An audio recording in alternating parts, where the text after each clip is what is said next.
गुरु और गोविंद में क्या फर्क है? गोविंद जो है समुद्र की तरह से है। समुद्र के अंदर मतलब परमात्मा परम न्यायकारी है। वो अपने न्याय रूप में रहता है। वो अपने नियमों से चलता है। उस नियम में कोई भी फेर फेर नहीं होने देता। जैसे बिल्कुल जैसे गवर्नमेंट जो है, सिंपली गवर्नमेंट के अपने कुछ नियम है। किसी भी जगह पर जाओ, एक नियम है, एक रूल्स होते हैं। यहाँ पर भी कर्मों का एक नियम है। उस नियम से किसी को माफी नहीं। स्वयं भगवान श्री कृष्ण राम के रूप में आए तो उनको भी माफी नहीं। वो भी माफी अपने आप को नहीं देते। सदगुरुदेव भगवान भी इस धरती पर अवतार धारण करते हैं। वो नियमों में चलते हैं। वो सृष्टि के नियम है। वो गोविंद है। ठीक है, वो गोविंद के नियम है। लेकिन गुरु क्या है फिर?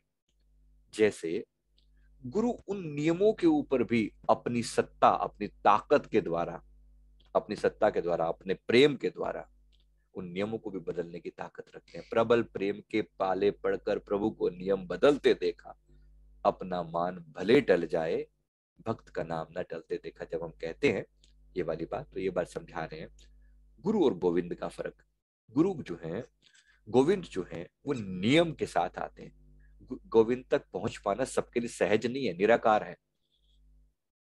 लेकिन वही निराकार जब साकार रूप धारण करके आता है, तो वो गुरु परम दयालु बनकर आता है, पिता बनकर आता है। फिर वो उससे रिश्ता बनाना आसान है। निराकार परमात्मा को प्रेम कैसे करोगे आप बताओ? कितना डिफिकल्ट है। निराकार परमात्मा को आकाश, खुले आकाश के साथ क्या प्रेम करोगे? I love you. हवा हवा में ऐसे, हवा में ऐसे बोलोगे आई लव यू? मानने का, सुनेगा कौन? उत्तर कौन देगा? भाई हम इंसान हैं तो हमारे को, हम इंसान है तो हमें इंसान के फॉर्म में चाहिए ना।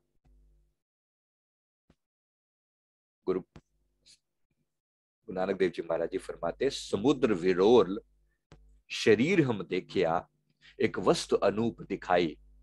गुरु नानक जी फरमा रहे हैं समुद्र विरोल शरीर हम देखिया।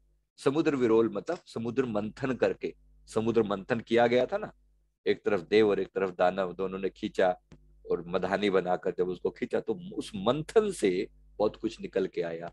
तो गुरु नानक साहब जी फरमा रहे हैं मैंने शरीर रूपी समुद्र को मथ कर कुछ कंक्लूजन निकाला है। समुद्र विरोल शरीर हम देखिया, एक वस्तु अनूप दिखाई। मुझे एक ऐसी अनुपम वस्तु दिखाई पड़ी। क्या कहा उन्होंने? गुरु गोविंद गोविंद गुरु है, नानक भेद न भाई। वास्तव में कोई भेद नहीं है, एक ही है। लेकिन वही वही इंसान किसी का पिता भी हो सकता है तो किसी का भाई भी तो हो सकता है। हाँ या ना? वही इंसान किसी का पिता है, किसी का भाई है, किसी का बेटा भी है, किसी का पति भी है। तो वही परमात्मा, वही गोविंद जब गुरु का रूप धारण करता है वो एक ही। याद रखना, इसमें कोई भेद नहीं करना, है वो एक ही। लेकिन वो परम दयालु होकर आता है। फिर वो क्या करता है? वो सारे नियम अपने ऊपर बांध लेता है। सृष्टि पर कोई भी तकलीफ आने लगती है, वो तकलीफ वो पहले अपने ऊपर अपनी दया से फिल्टर करके हम तक फिर पहुंचने देता है। अपनी दया का, कृपा का हाथ सर पे रखता है और फिर वो संसार के फिर लोगों तक पहुंचने देता है। यानी कि संसार, वो जो परमात्मा के बनाए हुए जो नियम भी थे ना, वो नियम भी जब गुरु रूप में आता है तो उन नियमों को भी बदलने की ताकत रखता है। तो वो क्या करता है? उसका वो काउंटर पार्ट देता है। ऐसा नहीं है कि वो नहीं करता। लेकिन अंततः गुरु का ये, गुरु इतना प्यार, करुणा, प्यार बरसाकर उन नियमों को भी बदलने की ताकत रखते हैं। तो यही तो गुरु की महिमा है। तो बार बार गुरु की चरणों पर कुर्बान जाते हैं बार बार। ये तीन लोक नौखंड में गुरु से बड़ा ना कोई, करता करे ना कर सके, गुरु करे जो सो होए। यानी गुरु को उससे, उस उनसे, परमात्मा से भी ऊपर रखा कई जगह पर। इसलिए सतगुरु की महिमा अनंत, अनंत किया उपकार लोचन, अनंत उघाड़िया अनंत दिखावन हार। तो इसलिए गुरु की महिमा कहीं ना कहीं परमात्मा से भी बढ़कर कही गई है।